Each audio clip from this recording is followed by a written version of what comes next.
ಎಲ್ಲರಿಗೂ ನಮಸ್ಕಾರ. ಕನ್ನಡತಿ ಗೃಹಿಣಿ ಕೈರುಚಿಗೆ ಸ್ವಾಗತ. ಮರೆಯದೆ subscribe, like, share and comment ಮಾಡಿ. ಬೆಲ್ ಬಟನ್ ಪ್ರೆಸ್ ಮಾಡಿ. ಮೊದಲಿಗೆ ನೋಟಿಫಿಕೇಷನ್ ಬರುತ್ತೆ. ಆಗ ಮೊದಲಿಗೆ ಎಲ್ಲ ವೀಡಿಯೋಗಳು ಬರುತ್ತೆ. ಆಗ ನೀವು ಮೊದಲಿಗೆ ವೀಡಿಯೋಗಳನ್ನೆಲ್ಲ ನೋಡಬಹುದು. ರವೆ ರೊಟ್ಟಿ ಮಾಡೋದಕ್ಕೆ ನಾನು ಒಂದು ಬೌಲು ರವೆ ತೊಗೊಂಡಿದ್ದೀನಿ. ಮೀಡಿಯಮ್ ರವೆ, ಇದು ಬಾಂಬೆ ರವೆ. ಅದಕ್ಕೆ ರುಚಿಗೆ ತಕ್ಕಷ್ಟು ಉಪ್ಪು ಹಾಕ್ಕೊಳ್ತಾ ಇದ್ದೀನಿ. ನಮ್ಗೆ ರುಚಿಗೆ ಎಷ್ಟು ಬೇಕೋ ಅಷ್ಟನ್ನು ಹಾಕ್ಕೊಳ್ಳೋದು. ಮತ್ತು ಒಂದು 4 ಹಸಿರು ಮೆಣಸಿನ್ಕಾಯಿ ಸಣ್ಣದಾಗಿ ಹೆಚ್ಚಿಟ್ಕೊಂಡಿರೋದು, 2 ಮೀಡಿಯಮ್ ಗೆಡ್ಡೆ ಈರುಳ್ಳಿ ಸಣ್ಣದಾಗಿ ಹೆಚ್ಚಿಟ್ಕೊಂಡಿರೋದು, ಮತ್ತು ಅದಕ್ಕೆ ಕೊತ್ತಂಬರಿ ಸೊಪ್ಪು ಒಂದು ಸ್ವಲ್ಪ ಹಾಕ್ಕೊಳ್ತಾ ಇದ್ದೀನಿ. ಮತ್ತು ಅದಕ್ಕೆ ಕ್ಯಾರೆಟು 2 ಮೀಡಿಯಮ್ ಸೈಜ್ದು ತುರಿದಿಟ್ಕೊಂಡಿರೋದು,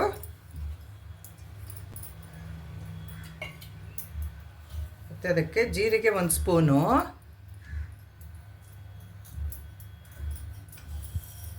ಬಿಳಿ ಎಳ್ಳು 1 ಸ್ಪೂನು. ಈಗ ಇದನ್ನೆಲ್ಲ ಚೆನ್ನಾಗಿ ಹೀಗೆ ನಾನು ಮಿಕ್ಸ್ ಮಾಡ್ಕೊಳ್ತೀನಿ. ಹೀಗೆ ಮಿಕ್ಸ್ ಮಾಡ್ಕೊಳ್ಬೇಕು ಇದನ್ನು. ಈರುಳ್ಳಿ, ಕ್ಯಾರೆಟು, ಕೊತ್ತಂಬರಿ ಸೊಪ್ಪು, ರವೆ ಎಲ್ಲ ಮಿಕ್ಸ್ ಆಗಬೇಕು ಮೊದಲಿಗೆ. ಈಗ ಒಂದು ಸ್ವಲ್ಪನೇ ನೀರನ್ನು ಹಾಕಿ ನಾವು ತಣ್ಣೀರಲ್ಲಿ ಹಾಕ್ಕೊಳ್ತಾ ಇರೋದು ನಾನು ಕಲಸಿಟ್ಕೊಳ್ಬೇಕು. ತಣ್ಣೀರು ಈಗ ನಾವು ನೀರನ್ನು ನೋಡಿ ಎಷ್ಟು ಬೇಕಾಗುತ್ತೋ ಅದಕ್ಕೆ ಅದನ್ನು ಕಲಸಿಟ್ಕೊಳ್ಬೇಕು.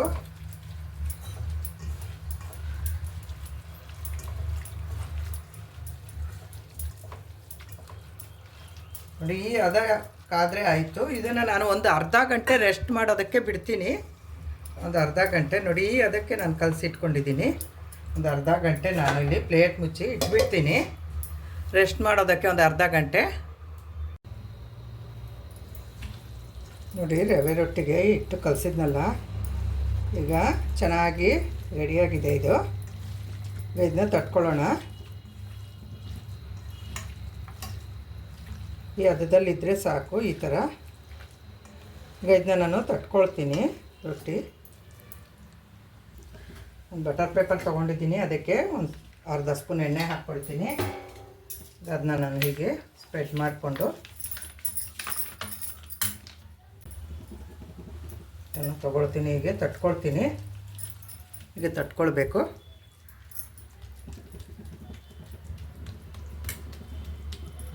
ಹೀಗೆ ರೌಂಡಾಗಿ ತಟ್ಕೊಂಡ್ರೆ ಆಯಿತು. ನಮಗೆ ಎಷ್ಟು ತೆಳ್ಳಗೆ ಬೇಕೋ ಅಷ್ಟು ತೆಳ್ಳಗೆ ನಾವು ಇಲ್ಲಿ ತಟ್ಕೊಳ್ಬೇಕು. ಸ್ಟವ್ ಹಚ್ಚಿ ಹೆಂಚಿಟ್ಟಿದ್ದೀನಿ. ಹೆಂಚು ಕಾದಿದೆ, ಕಬ್ಬಣದ ಹೆಂಚು. ಈಗ ಅದಕ್ಕೊಂದು ಅರ್ಧ ಸ್ಪೂನ್ ಎಣ್ಣೆ ಹಾಕ್ಕೊಂಡಿಗೆ ಸ್ಪ್ರೆಡ್ ಮಾಡ್ಕೊಂಡಿದ್ದಾಯಿತು. ತೊಟ್ಟಿರೋಂಥ ರವೆ ರೊಟ್ಟಿನ ನಾನಿಲ್ಲಿ ರೊಟ್ಟಿನೆಲ್ಲ ಹಾಕ್ಕೊಳ್ತೀನಿ. ಈಗ ಇದು ಪೇಪರ್ ಬಿಟ್ಕೊಳ್ಬೇಕು. ಪೇಪರ್ ಬಿಟ್ಟಿದೆಯೋ ನಾನು ನೋಡೋಣ. ಪೇಪರ್ ನೋಡಿ ಎಷ್ಟು ಚೆನ್ನಾಗಿ ಬಂದುಬಿಟ್ಟಿದೆ ಬಟರ್ ಪೇಪರು.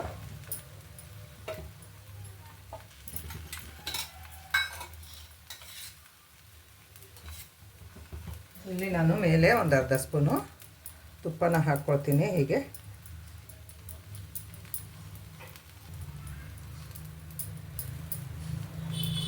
ಈ ಕಡೆ ಬೇಯಬೇಕು. ಮೀಡಿಯಮ್ ಫ್ಲೇಮಲ್ಲಿ ಇಟ್ಕೊಂಡು ನಾನು ಬೇಯಿಸ್ಕೊಳ್ತೀನಿ ರೊಟ್ಟಿನ. ನಾನು ತಿರುವಾಕೊಳ್ತೀನಿ. ಈ ಕಡೆ ಆಗಿದೆ ಒಂದು ಸೈಡು, ತಿರುವಾಕೊಳ್ಬೇಕು.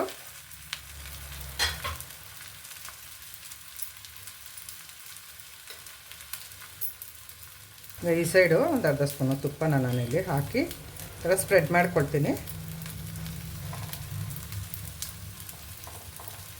ಸ್ಪ್ರೆಡ್ ಮಾಡ್ಕೊಳ್ಬೇಕು.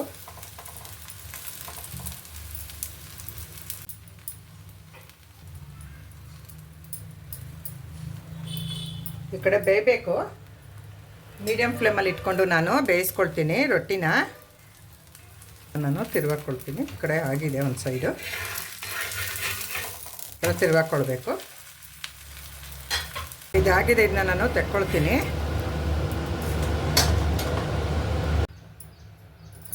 ಈಗ ಬಾಣಲೆ ಇಟ್ಕೊಂಡಿದ್ದೀನಿ.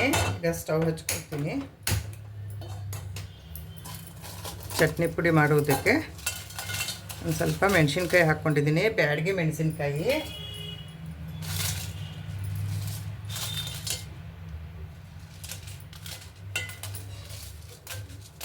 ಒಂದು 15 ಬ್ಯಾಡಗಿ ಮೆಣಸಿನ್ಕಾಯಿ ಹಾಕ್ಕೊಂಡಿದ್ದೀನಿ. ಈಗ ಇದನ್ನ ನಾನು ಹುರ್ಕೊಳ್ತೀನಿ. ಈ ಥರ ಮೆಣಸಿನ್ಕಾಯಿನ ಸಣ್ಣ ಮೀಡಿಯಮ್ ಉರಿಯಲ್ಲಿ ಹುರ್ಕೊಳ್ಬೇಕು. ಹೀಗೆ ಈಗ ಇದಾಗಿದೆ ತಗೊಳ್ತೀನಿ. ಈಗ ಬೆಳ್ಳುಳ್ಳಿ ಹಾಕ್ಕೊಳ್ತೀನಿ ಚಟ್ನಿ ಪುಡಿಗೆ. ಸ್ವಲ್ಪ ಬೆಳ್ಳುಳ್ಳಿ,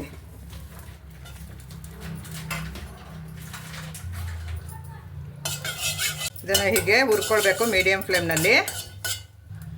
ಈಗ ಬೆಳ್ಳುಳ್ಳಿ ತಗೊಳ್ತೀನಿ, ಹುರಿದಿದ್ದಾಗಿದೆ. ಈಗ ಕರಿಬೇವು ಹಾಕ್ಕೊಳ್ತೀನಿ ಒಂದು ಸ್ವಲ್ಪ. ಈಗ ಇದನ್ನು ಹೀಗೆ ಮೀಡಿಯಮ್ ಫ್ಲೇಮ್ನಲ್ಲಿ ಇಟ್ಕೊಂಡು ಹೀಗೆ ಹುರ್ಕೊಳ್ಬೇಕು ಚೆನ್ನಾಗಿ. ಈಗ ಕರಿಬೇವು ಆಗಿದೆ. ಈಗ ಇದನ್ನ ನಾನು ತೆಕ್ಕೊಳ್ತೀನಿ. ಈಗ ಸ್ವಲ್ಪ ಹುಣಸೆ ಹಣ್ಣು ಹಾಕ್ಕೊಳ್ತೀನಿ. ಈಗ ಇದನ್ನ ಸ್ವಲ್ಪ ಹುರ್ಕೊಳ್ತೀನಿ ಹುಣಸೆ ಹಣ್ಣನ್ನು.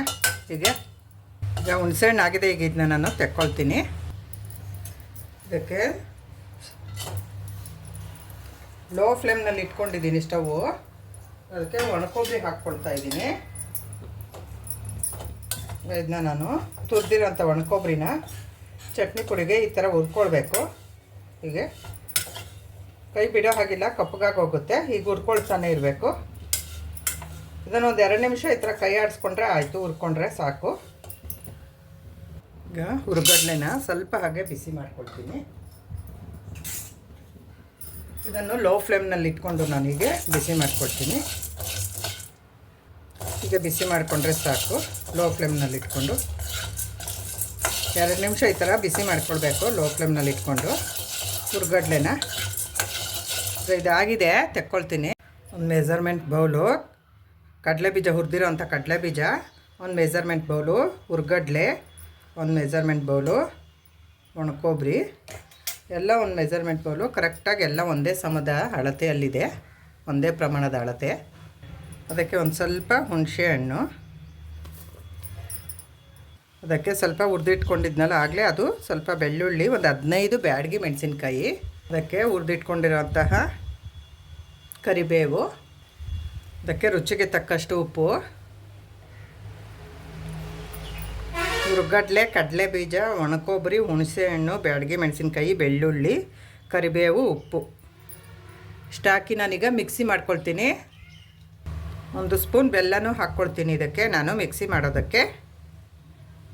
ಇದು ಚಟ್ನಿ ಪುಡಿ, ಇದು ಎಲ್ಲ ಮಿಕ್ಸ್ ಮಾಡಿಕೊಂಡು ಮಾಡ್ತಾ ಇರೋಂತಹ ಚಟ್ನಿ ಪುಡಿ. ಇದು ಎಲ್ಲ ಮಿಕ್ಸಿ ಮಾಡ್ಕೊಳ್ತೀನಿ. ಈಗ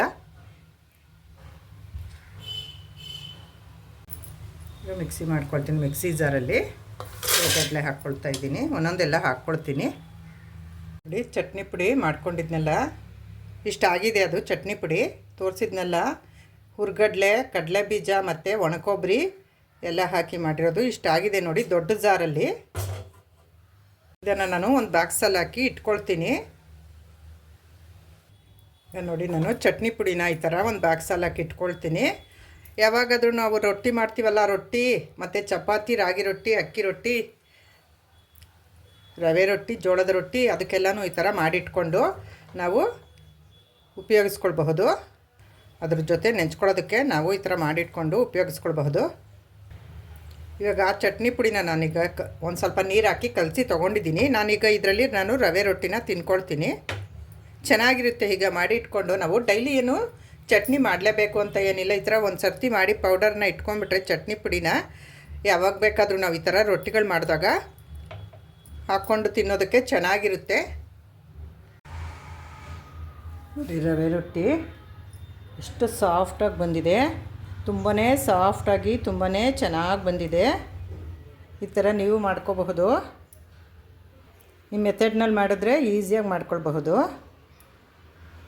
ಇದು ಬೆಳಗಿನ ತಿಂಡಿಗೂ ಆಗುತ್ತೆ, ನೈಟ್ ಊಟಕ್ಕೂ ಈ ಥರ ನಾವು ಮಾಡ್ಕೊಳ್ಬಹುದು. ಮಕ್ಕಳ ಲಂಚ್ ಬಾಕ್ಸ್ಗೂ ಆಗುತ್ತೆ. ಇದು ತುಂಬಾ ಟೇಸ್ಟಿಯಾಗಿರುತ್ತೆ ಈ ಥರ ರವೆ ರೊಟ್ಟಿ ಮಾಡಿಕೊಂಡ್ರೆ. ಮರೆಯದೆ ಸಬ್ಸ್ಕ್ರೈಬ್ ಮಾಡ್ಕೊಳ್ಳಿ, ಲೈಕ್ ಮಾಡಿ, ಶೇರ್ ಮಾಡಿ, ಕಮೆಂಟ್ ಮಾಡಿ, ಬೆಲ್ ಬಟನ್ ಪ್ರೆಸ್ ಮಾಡಿ. ಆಗ ಮೊದಲಿಗೆ ನೋಟಿಫಿಕೇಷನ್ ಬರುತ್ತೆ, ಆಗ ಮೊದಲಿಗೆ ಎಲ್ಲ ವೀಡಿಯೋಗಳು ಬರುತ್ತೆ, ಆಗ ನೀವು ಮೊದಲಿಗೆ ಎಲ್ಲ ವೀಡಿಯೋಗಳನ್ನು ನೋಡಬಹುದು. ಈಗ ರವೆ ರೊಟ್ಟಿನ ಟೇಸ್ಟ್ ಮಾಡ್ತೀನಿ. ಈ ಕೆಂಪು ಚಟ್ನಿ ಜೊತೆ ರವೆ ರೊಟ್ಟಿ ತುಂಬಾ ಟೇಸ್ಟಾಗಿರುತ್ತೆ. ತುಂಬಾ ಸೂಪರಾಗಿ ಆಗಿದೆ ಇದು ರೊಟ್ಟಿ, ರವೆ ರೊಟ್ಟಿ. ನೀವು ಹೀಗೆ ಮಾಡಿ ಕಮೆಂಟ್ ಮಾಡಿ ತಿಳಿಸಿ ಹೇಗಿದೆ ಎಂದು. ಮತ್ತು ಈ ರವೆ ರೊಟ್ಟಿಗೆ ಹಾಗೆ ತಿನ್ಬೋದು. ಹಸಿಮೆಣಸಿನ್ಕಾಯಿ, ಈರುಳ್ಳಿ, ಕ್ಯಾರೆಟು, ಕೊತ್ತಂಬರಿ ಸೊಪ್ಪು ಎಲ್ಲ ಹಾಕಿರ್ತೀವಲ್ವ, ಇದು ಮಸಾಲೆ ರೊಟ್ಟಿ ಥರ ಆಗುತ್ತೆ. ಮಸಾಲೆ ರವೆ ರೊಟ್ಟಿ ಇದು. ಇದಕ್ಕೇನು ಬೇಕಾಗೋದಿಲ್ಲ, ನಾವು ಹಾಗೆ ಬೇಕಾದರೂ ತಿನ್ನಬಹುದು. ಇಲ್ಲಾಂದರೆ ಈ ಥರ ಚಟ್ನಿ ಪುಡಿ ಇರುತ್ತಲ್ಲ, ಅದನ್ನ ನಾವು ಬೇಕಾದರೆ ಹಾಕ್ಕೊಂಡು ತಿನ್ನಬಹುದು. ತುಂಬಾ ಟೇಸ್ಟಿಯಾಗಿರುತ್ತೆ ಈ ರವೆ ರೊಟ್ಟಿ.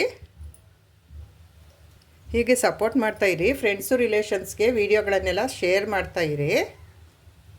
ನೋಡಿದ್ದಕ್ಕೆ ಧನ್ಯವಾದಗಳು.